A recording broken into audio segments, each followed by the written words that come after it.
Honeymoon থেকে আসার পরের দিন ওর ফোনে একটা ভিডিও এলো। তার সাথে এলো একটা এসএমএস, যাতে লেখা ছিল 5 লক্ষ টাকা দিতে হবে, না হলে ভিডিওটা ইন্টারনেটে ছেড়ে দেব। ভিডিওটি শেষ পর্যন্ত দেখার অনুরোধ রইল। মেয়েটির নাম ছিল পূজা আর ছেলেটির নাম ছিল রাজকুমার। পূজা এবং রাজকুমার একই অফিসে কাজ করত। পূজা যেহেতু উঁচু পোস্টে ছিল, তাই রাজকুমার পূজাকে ম্যাডাম বলে ডাকত। পূজা দেখতে ছিল খুব মিষ্টি, তাই অনেকের নজর ছিল পূজার ওপর। পূজার অফিসের বস ছিল বিবাহিত, তবু পূজাকে একদিন প্রপোজ করলো। পূজার বাড়ি থেকে ওর বিয়ের খুব চাপ দিচ্ছিল, কিন্তু পূজার তেমন কোনো পাত্রই পছন্দ হচ্ছিল না। তারপর পূজা একটু একটু করে রাজকুমারকে পছন্দ করতে শুরু করলো। পূজা রাজকুমারকে কিছু না জানিয়ে ওর বাবাকে গিয়ে বলল, আমি একজনকে মনে মনে পছন্দ করি, সে আমাদের অফিসে কাজ করে। পরের দিন সকালে পূজার বাবা পূজার কাছ থেকে ঠিকানা নিয়ে রাজকুমারের বাড়ি যায়।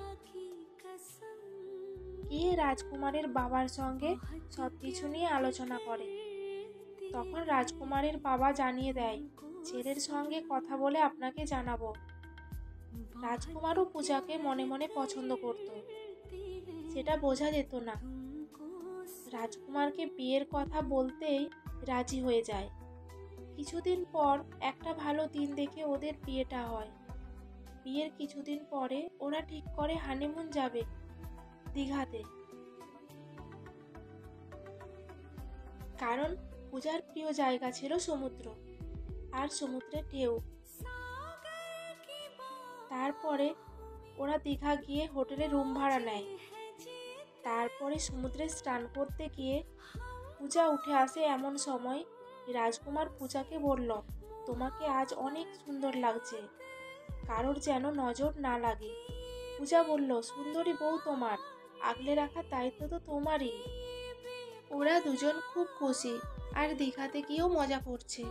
সারাদিন ঘোরাঘুরি করার পর রাতে খাবার খেয়ে ওরা শুয়ে পড়ে। মাঝরাতে রাজকুমার পূজাকে বলে, আমরা কি এখানে ঘুমোতে এসেছি? তারপর রাজকুমার পূজাকে সারা রাত অনেক আদর করলো, অনেক ভালোবাসা দিল। ওরা বুঝতে পারেনি ওটাই ওদের জীবনের সর্বনাশের কারণ হয়ে দাঁড়াবে।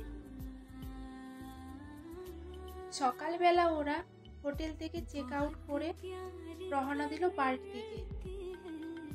সেদিন রাতে রাজকুমারের ফোনে একটা ভিডিও এলো। ভিডিওটা ছিল ওদের হোটেলের সেই দিনের।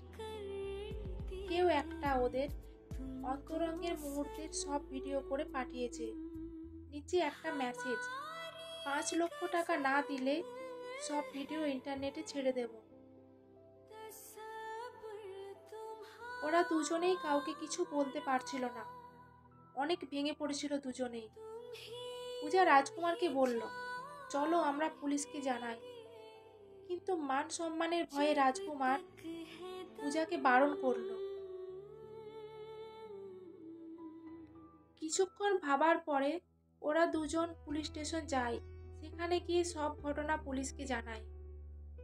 তার 2 দিন পরে দোষীরা ধরা পড়ে, ওদের শাস্তি হয়। সেদিন যদি মান সম্মানের ভয়ে পুলিশের কাছে না যেত, তাহলে হয়তো আজ ওরা সমাজের কাছে মুখ দেখাতে পারতো না। কারণ টাকা পাওয়ার পর ওদের লোভ আরো বেশি বেড়ে যেত। সমাজে এখনো কিছু লোক আছে যারা এমন নোংরা কাজ করে বেড়ায়। যদি এমন ঘটনা ঘটে আপনার সঙ্গে, তাহলে চুপ করে বসে থাকবেন না, পুলিশকে জানাবেন, তারা অবশ্যই আপনাকে হেল্প করবে। ভিডিওটি শেষ পর্যন্ত দেখার জন্য অসংখ্য ধন্যবাদ।